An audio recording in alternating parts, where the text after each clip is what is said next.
Yeah. First of all, welcome, Theresa. You're a former CISO from the White House under George W. Bush. Chief Information Officer, under President George W. Bush. And now you have your own company called Fortalice, I think. Yes, very good. Fortalice Solutions, yeah. Yeah. I sneaked into one of the other interviews, so I knew how to pronounce it, though. Yeah, and a new book. Oh, a new book. Oh, good. Yeah, so the book is called Manipulated Inside the Cyber War to Hijack Elections and Distort the Truth. Okay, so what's in there? I think it probably relates to some of the stuff we want to talk about as well. So. Absolutely, yeah. I mean, basically, it's years of research on my part of researching cyber operatives. Some are nation states, some are cyber criminal syndicates, some are just kind of lone wolves who conduct social engineering and manipulation campaigns for a variety of different reasons. In some cases, it does impact global elections. So I do study what happened with, Catalan in Spain, what happens in the French election with Marine Le Pen and Macron, what happened in the United States with Brexit, and really interviewed a lot of people, conducted my own research, and my goal was to not only reveal the things that are happening in depth, but to also do it in a storytelling way. So I actually write fictional vignettes of like the crazy things that my brain imagines could happen. Okay. So there's like little fictional stories. But then my biggest goal was to actually help people become a pro at spotting manipulation and misinformation campaigns so that when they see one, they laugh at it. They point it out to their friends and family and their work colleagues. They report it to big tech and social media companies. And then we're all a little smarter and a little ahead of the manipulators. So that was my goal with the book. Well, that's good. So that actually it's a good transition to today's topic, because what we wanted to talk about is the increasing number of attacks on the healthcare system during the current crisis. So what's happening there? Yeah. So this is not uncommon for I call it the healthcare ecosystem. So it can be anything from the insurers, the doctors and nurses organizations, the hospitals, the researchers, and pharmaceutical companies, and all of the R&D that goes on in the university system, right? So that whole healthcare ecosystem has always been under attack. It's been under attack by unscrupulous nation states who don't want to spend money and time on R&D, so they just rather steal it from other countries who are investing in it. It's also been under attack for many years, decades, in fact, by cyber criminals because they know that identity theft of individuals, there's a real opportunity there to practically do a digital walk-in on somebody's life with the information that's available in the ecosystem, including health insurance fraud.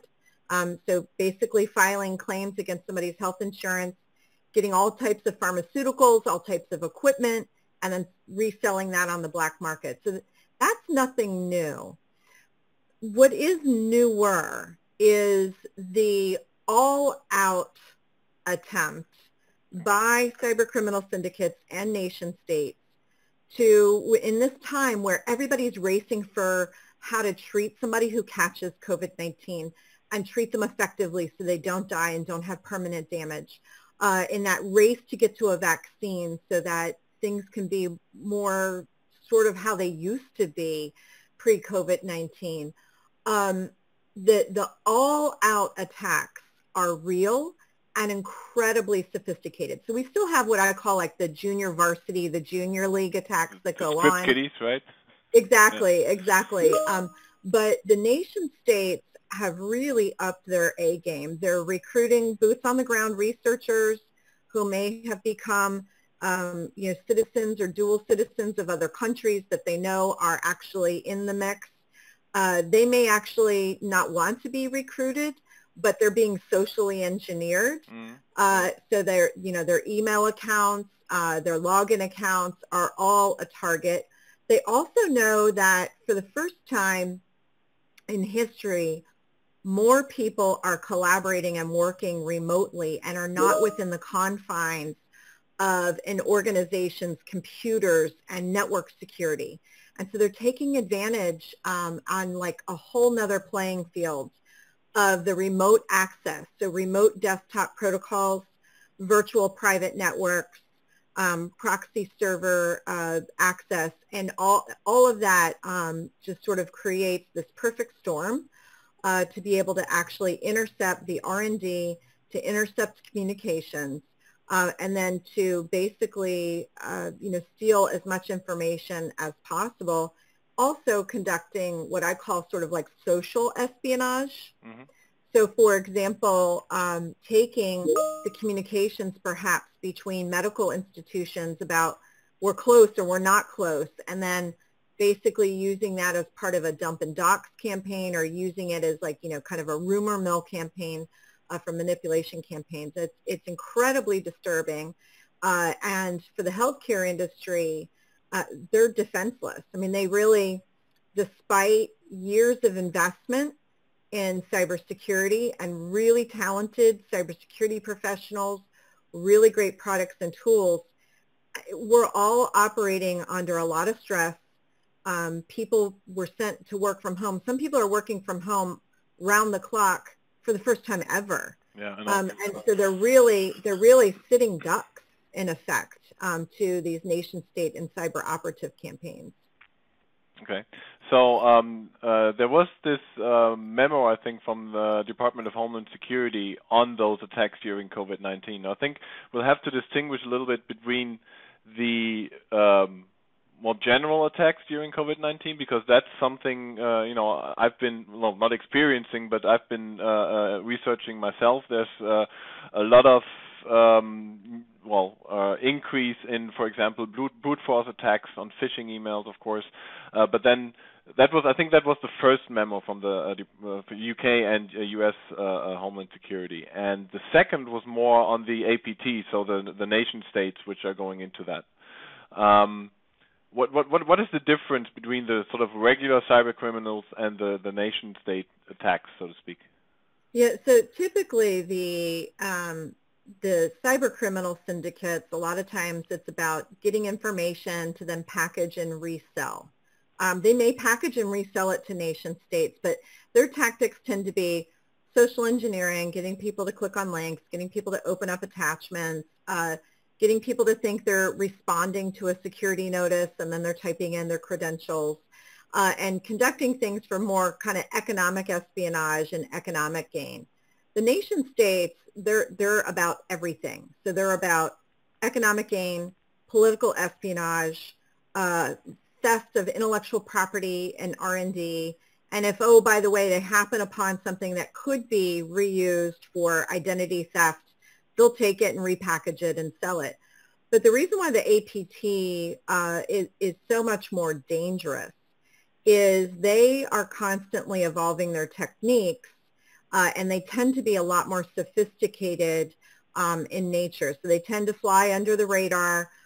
They have a lot more, kind of financial resources available to them to, spin up in the cloud, spin up very sophisticated, hard to discern that it's not a real organization infrastructure, spin it up, conduct the attacks, and as soon as the attacks are done, basically obliterate that cloud infrastructure and move on to the next set of attacks. So they tend to be, much more highly skilled and adept at actually hiding in plain sight amongst what looks like other legitimate organizations.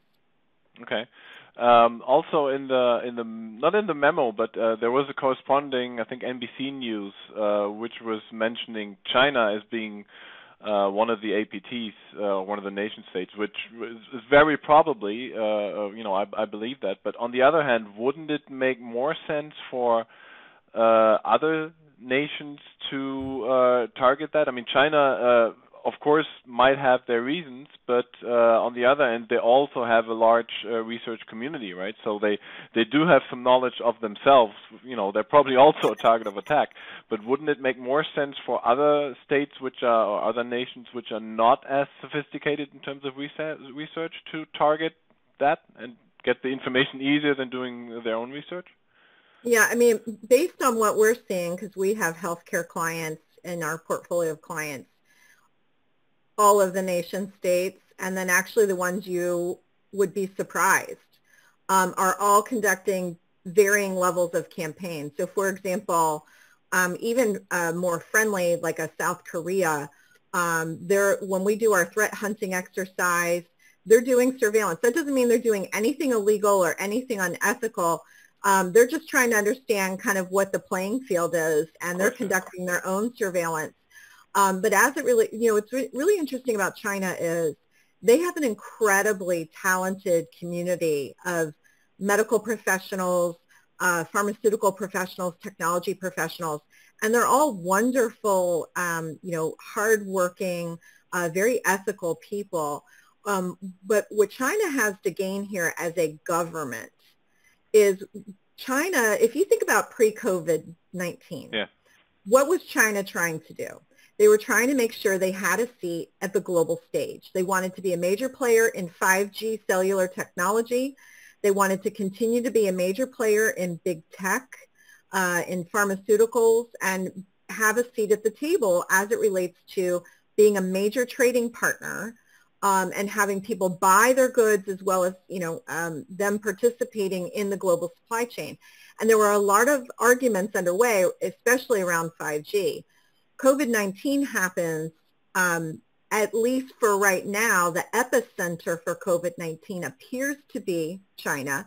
I think until we do a full medical forensics of what happened and who knew what when, it's really unfair to say really where it originated, and I'm not a doctor, so I'll leave that to the experts. But China has a lot to gain right now by conducting both kind of economic, political, and medical espionage right now. And the reason being is they were the ones that had to shut down first. They are now open for business. They want to show the world, while your factories are shut down, we can make things for you. They also want to show the world, and I believe they feel very earnest about this, that they can contribute to the cure. And so while they're racing for a cure, and they have very talented people to race for that cure, they do have a habit of conducting espionage and looking at the R&D being developed by other nations. And that is an ongoing practice that has been well documented in testimony on the Hill. The intelligence agencies have released some of this to the public. Now, for the record, China denies that they conduct, they say they do not condone and they do not conduct these espionage campaigns. But the digital forensics over the years have shown otherwise. Okay. And so what about other nations? Like, I think Russia also might, a lot of the things you said also apply to Russia. So, wouldn't they be a suspect in that as well? Yes, and I do want to warn, kind of the security community as well. Sometimes there's this rush to do attribution on nation-state activity. And we need to be very careful, because we've seen in the past, like, for example, when there was an attack on Saudi oil infrastructure, there was a immediate pointing of the finger, this looks like Iran, and it ended up being Russia. Right. So I do want to caution everybody around attribution. Just understand, every nation state is conducting campaigns. Russia has a lot to gain right now as well. Russia is being ravaged right now by COVID-19, based upon reports on the, very brave people reporting as boots on the ground, really kind of combating the narrative coming out of Russia for so many weeks, which was, we're doing okay, we did the right thing, and we're doing okay. And now boots on the ground are saying otherwise. And so they have a lot to gain as well. One, they don't want their citizens to get sick and die. But two, again, pre-COVID-19, Russia was really muscling to have a seat at the global table, to be a major trading partner, especially on energy. And if you think about how low energy prices are right now, the way Putin funds a big part of the economic infrastructure for Russia is through energy. America's energy independence was really chipping away at that pre-COVID-19. Basically, everybody's staying home, and the lack of fuel usage around the globe is really exacerbating that issue for Russia. Okay. You mentioned that you do some threat hunting research as well, and what I heard is actually that the increase in cybercrime during the COVID-19 crisis was also following the same path as the actual virus, right? So it, when it started in Asia, in China, in South Korea, most of the criminal activities were there. Then it went to Italy, Spain, Europe, Germany in general. Is that something you can verify, or did your research show that as well? Our research shows very similar attack patterns as well. I mean, cyber criminals and nation states never let a crisis go to waste. Yeah. They always see a crisis. If you think about trending hashtags and trending headlines are the surest way for cyber criminals and cyber operatives of nation states to get people to let their defenses down and to click on links, open attachments, follow ads they normally wouldn't follow, believe in theories they normally wouldn't believe, and actually propagate some of the things that are coming out of the nation states. And so one of the things that we saw very early on, and it went kind of Asia, then Europe, then over to kind of United States and Canada as the virus started to move around the globe, was we saw business email compromise actually spike dramatically.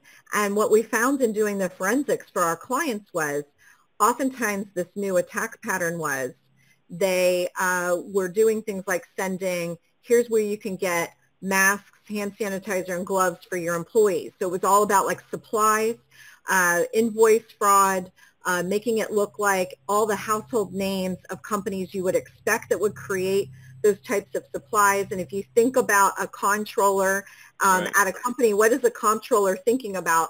Employee safety and wellness, and how do I get my hands on these supplies? So they were sending emails that look legitimate from all these big household names, and it wasn't the legitimate companies.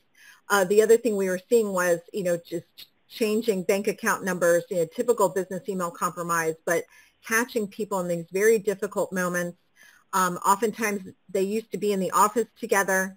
Now suddenly they were working from home. Kids are behind them trying to do school. Their roommate or their spouse or their, significant others trying to work as well. It's incredibly confusing environment, and they really took advantage of that. And we did see that. We did see kind of these different campaigns really tracking along with the virus. Okay.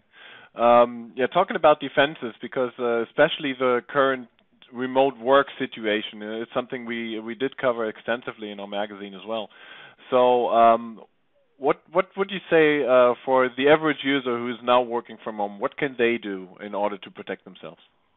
Yeah, I mean, just for starters, a very basic thing you can do is on a regular basis, power down and power back up your home internet router and all of the devices in your house, and allow them to auto-update. A lot of times the browsers, the operating systems, by just powering down and powering back on, you're going to invite those updates to come down, and that can be a great way to make sure that you can combat the latest threats that are out there.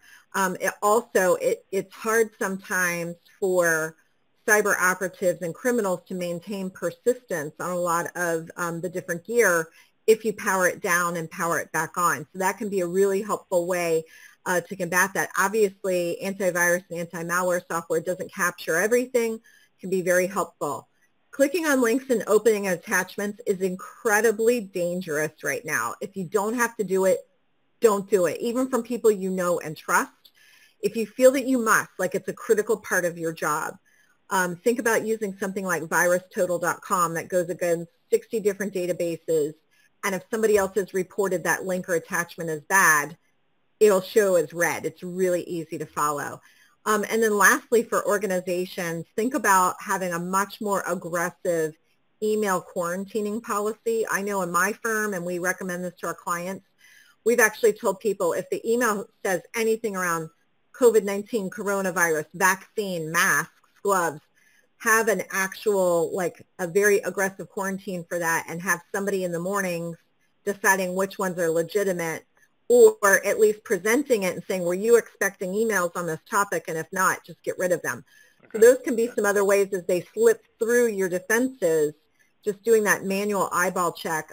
Lastly, the other thing for accounts payable, accounts receivable, and accounting teams, a big red flag right now. If anybody who sends you money or you send money to says we're changing our bank account number. Oh my goodness, pick up the phone and call them.